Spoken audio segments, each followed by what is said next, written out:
State. Really important practice for us. Two reasons. I thought one, defensively by far our best practice. It really was neat to see it start in team run and create 3 turnovers in team run, which was awesome to see, and really got the run stopped. And then really I thought their best day at the pass rush, especially on one-on-one pass rush. I really thought the defensive line took a huge step forward. And then in our competition period today, to be able to put that ball down and work our 4-minute drill, which is really important for us. That means we're trying to end the game. We were put in that situation several times last year, successfully getting it done. And our offense, had a situation on 3rd down. Defense got the stop. So another win for the defense on the day.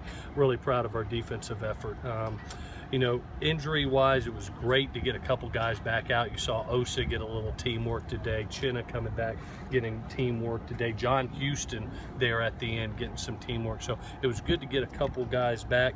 Kenny Bigelow had his ACL reconstruction today. He's at Keck Hospital. He's doing wonderfully. It seems like it went well. We look forward to getting him rehabbed and wish him a speedy recovery. With that, I'll take any questions that you have. With Kenny Bigelow, a career kind of full of injuries, how do you keep a kid like that? I thank goodness that he is such a mentally strong kid. I really think he came from great stock. He was trained by a coach named Dwayne Thomas back on the East Coast, and his high school coach really, I think, taught him and Khalil the talent of mental toughness. And this kid has always been positive, and you see him even after the injury, how he was leading guys. And I talked to him about, hey, you need to be a captain on this football team. You need to be Coach Bigelow now.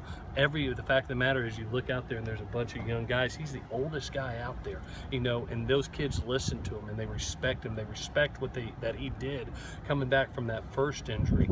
And now to have it again, he's just going to show his character again. There's something that is going to be truly bright for that young man, I promise you. He's got a very bright future, both on the field and off. I'm one of his biggest fans. Where was Stephen Mitchell? Stephen Mitchell today was out and just a little bit under the weather. We got a couple under the weather guys, Rojo under the weather and doing that. So we'll get everybody. I'm hoping to get some guys back here, health-wise and sickness-wise and all that. What's the latest with the quarterback competition? Right now, about the same. The one thing that I will say is I did see, I have seen 14, Sam Darnold make 2 really good practices, really made some strides moving forward here, and proud of him. The light's kind of coming on for him now. All the installation's kind of done, and he's getting those reps that he had, in practice 1, and now he's doing things correctly, and you're seeing his talent take over. He's really competing, and it's a neat avenue to see those 2 guys, as well as the 2 young quarterbacks, are doing really well. You said the first practice there'd have to be a huge gap to name a starter by the end of the spring. Mm-hmm. I don't see the huge one right now. There is a gap, and I think, obviously Max, I think, is in the lead right now. But you look at the plays that Sam's made over the last couple practices, he is flashing some brilliance out there. And we'll see. I mean, this started the second half of camp, and we've got some live situations that we'll put them in the next 3 Saturdays to see where they're at. But I'm really proud of him. I tell you what, Sam's doing a really good job, and Max keeps on showing his poise. He does. I don't ever get the feel like Max is looking over his shoulder. He kind of just has that, all right, this is my team. I'm going to go play. So it's a great situation we're in. We got 4 talented quarterbacks, and they're all getting better. Even Matt Fink today, I thought, had a heck of a deal in some one-on-one passes, showing his accuracy, and Jalen continues to show flashes. Does that increase the chances then that you wait till summer to make that? I don't know. Ask me that. I promise you, I'll let you know at the end of camp. About halfway through, I don't have the crystal ball. I just know how I feel right now. If there was a huge gap right now, I'd probably do something. But right now, both kids are battling, and I'd like to see them. I'd really like to have 3 more scrimmages and then make that decision of what we do and when we announce. Will you scrimmage on Saturday? We're going to do a little bit. We're a little bit injured, a little bit dinged, especially defensively. So we're going to have to be smart. It's not going to be a 100-play scrimmage. We're going to put them in certain situations, play some live football, and then do some individual drills. Play some live football, do some individual drills. I just don't want it 100 plays and all of a sudden I wind up with 3 more injuries. So got to be careful, but get good physical work. What does it say about your defense that with the numbers they've got? They're still doing what they're doing. I'm proud of them. I tell you, and it was neat to stand over that ball and hear some leaders starting to emerge, to see a Chinna starting to emerge, a Porter Gustin starting to emerge and really being vocal and confident. Mike Hutchings is having, he was the Trojan of the day yesterday. You know, his senior leadership and getting everybody lined up, the two safeties and Leon and Marvell starting to communicate. I thought at one point in time they were both mutes, and now they're starting to talk to one another and really communicating with the whole defense. And as they do that, we become a better football team. So it was tremendous strides today. Very, very proud of our defense. Would you say the communication on this team verbally amongst each other is at a further along than maybe you thought, or compared to last year? I would say that where we are right now, Clancy preaches it. It's a huge part because he doesn't have a lot of defenses, but he believes in everybody being on the same page and playing fast and everybody communicating. Line up in the formation, make the call, let's get lined up, let's do our assignment. He doesn't have 40 different defenses. He's got a few calls that these kids are going to be able to play fast with, but a big part of it is communicating with another. And from go to practice one, where it was barely a whisper, to now everybody's talking to one another, it's been great strides. Is that something you get a better sense of without having No, sound system? yeah, no question. It's a great observation. One of the reasons that we eliminated the music, especially this time, you look at how many young guys there are on this football team, and it's not only about you getting the physical rep, but to me it's about a young kid getting the mental rep on the sideline and hearing the coach make the coaching point from the sideline, and him playing that mental rep in his mind and getting the coaching. And a lot of times you can't do that when the music's thumping in your ear.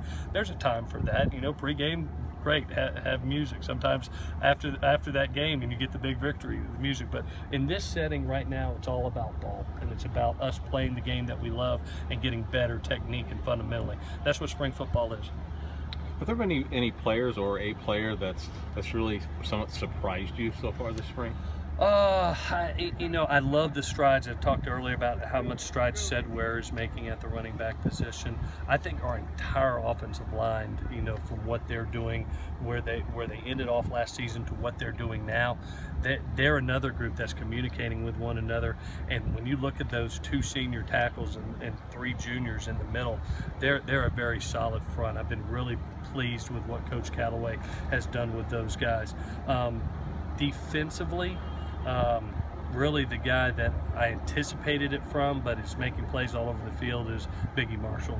You know, I really wanted him to kind of be the guy that he finished off with at the UCLA game and continue that. He developed into I thought, one of the better players in our conference by the UCLA game, and he's carrying that over to spring. I was hoping for that, and he's doing that. What about Quentin Powell, guy who played special teams the last couple of years, and now he's at middle line or inside linebacker? I tell you what, you know, he's one guy, you know, when Clancy came in, he said, hey, I'm giving everybody a clean slate. I remember what Quentin was, you know, how much skill set he had, getting to the ball, you know, kind of slithery as far as getting off blocks, and you know, he's put him in a position to have a chance to compete and show senior leadership. And I think Quentin's the happiest guy that you know that Clancy's here, and it's given everybody the opportunity to show who they are and put it on tape, and everybody's competing out here. And we're really trying to formulate right now a solid 2 deep on defense. We're a little thin. If we can get that by, you know, that first ball game, we'll be very happy. Leon McQuay looks pretty happy too. Oh my goodness, another guy, you know, another guy that, you know, Clancy knew when he got here, knew what he was, and another guy that is, when you keep things simple for him and he knows what to do, man, can he play fast. And he's showing that out here. He really is, along with Marvell. And again, you know, both those guys are communicating, they're showing leadership and making plays. It was obvious, even the last play right there at the end, you know, between Mike Hutchings and the safety converging on that ball and making a play. They're playing good football right now. With Juju being either out or limited for a while now, over a week, has there been another receiver that you feel like has emerged? Yeah, I've been so thankful that Nod's been kind of on the sideline getting healthy, but what it's done is given a lot of reps to some other kids that really needed them. And I really thought the other day, Daquan, I thought I told him he had one of his best practices that I've seen since he's been here. Deontay Burnett was our Trojan of the day. You know, to see him, he's physically stronger. Maybe not the weight yet, but to go from almost 160 to 170 in weight, 10 pounds a month, muscle and really play strong out here, he's jumped out at us. I mean, you expect it from Steven, you expect it from Darius, but some of those guys that were kind of role players are now emerging as guys that you really trust to go do something. Let's do one more. All righty, guys. Thank y'all so much. See you.